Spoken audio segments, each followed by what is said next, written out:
So you've made a decision to begin implementing stage design at your church. Awesome. This is great. But now we feel like you have no idea where to start. You don't feel like you have any resources. You don't know how to begin this process, this journey. So today we're going to be giving you 6 things to consider and to help you process and begin stage design at your church.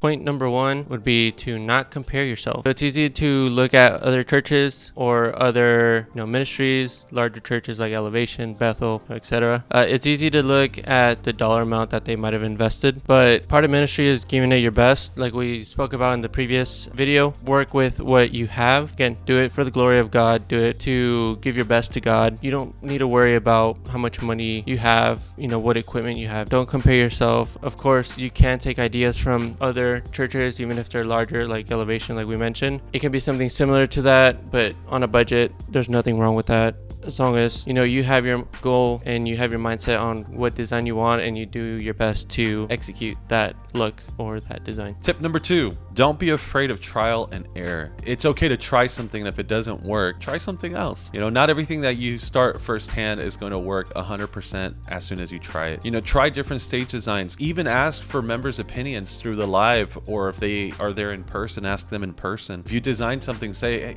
how did you feel about that? What did you think about that? As I stated in the previous episode, this design should help enhance the message of the church, the overall message of your congregation. So ask them to see if it was distracting or if they felt it encouraging, if they felt it like it enhanced the message, the preaching, the sermon, the worship, the season, whatever it was. Ask and get an idea for it. But try, and if it didn't work, try something else. There's nothing wrong with tearing something down after it was up for a week or two and doing something else. Point number 3, getting feedback is a good thing. It's not a bad thing. So if you receive feedback of it, don't take it in a negative way. Again, point number 3, which is don't overcomplicate. Because if you feel frustrated, if you feel that feedback is coming back as criticism, you're going to start overcomplicating things, overthinking everything, and it's not going to be good because you're going to be doing either too much or too little. You want to make sure that you keep your best intention at heart. Use feedback.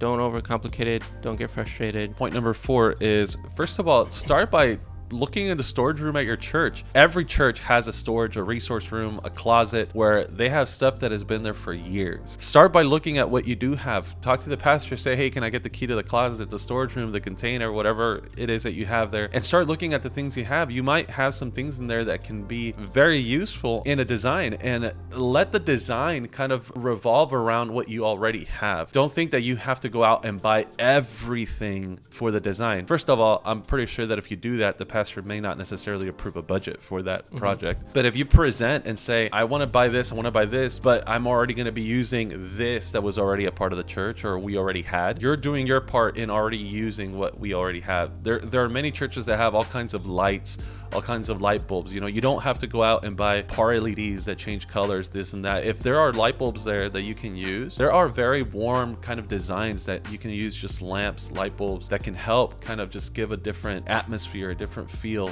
in your design. So start looking by what you do have already with you. Another thing with that subject is purchase items that you can upgrade. Many times we want to buy things just expensive, go big or go home. Many times, especially if you're learning this process, if you're learning how to use the items with the LED, a light controller, if you're learning how to use certain software, if you're learning how to use different items that you'll be implementing, start small. Start with things to kind of help you kind of get those skills. And the better that you get, then you can start buying bigger things so that you can manage them and not overload yourself. Tip number 5 is the 20% rule. I heard this from somebody and it works with anything that you want to purchase, and specifically to this stage design. So what the 20% rule is, let's say there's an item that is $1,000. Try to look something 20% of that cost. Buy a cheaper item, use it, test it out, see if you like it, and if you like it, you can keep it.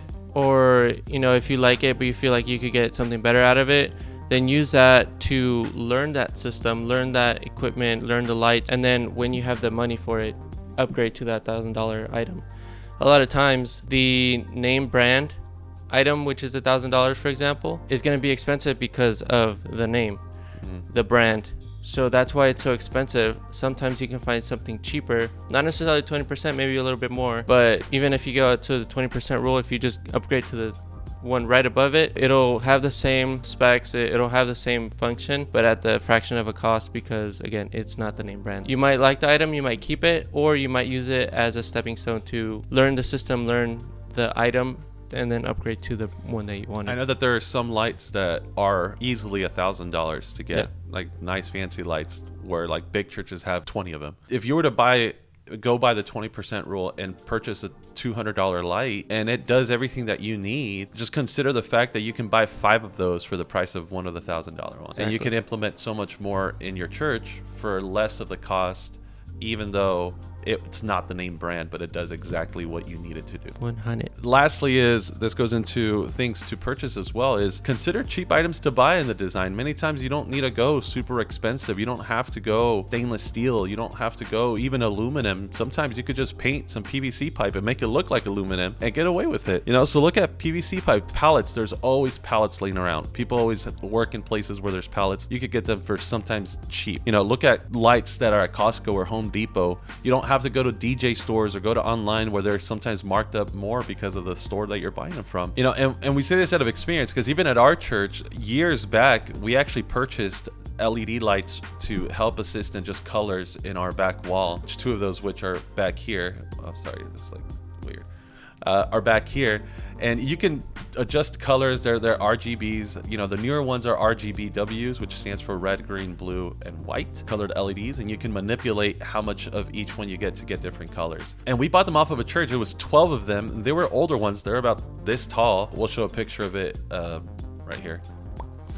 And they're fairly big. They're really semi-old per se. They're not a super expensive brand. They're not Chevets. They're not things like that. But hey, they get the job done. I found them on Craigslist from another church that had upgraded their lighting system, and these were in their youth room. They were upgrading the lighting in their youth room, and we bought these. It was 12 of them, and we got them for a fraction of the price of if we would have purchased them brand new and name brand. So definitely look out for resources. Look at Craigslist, look at Facebook Marketplace, not a sponsor.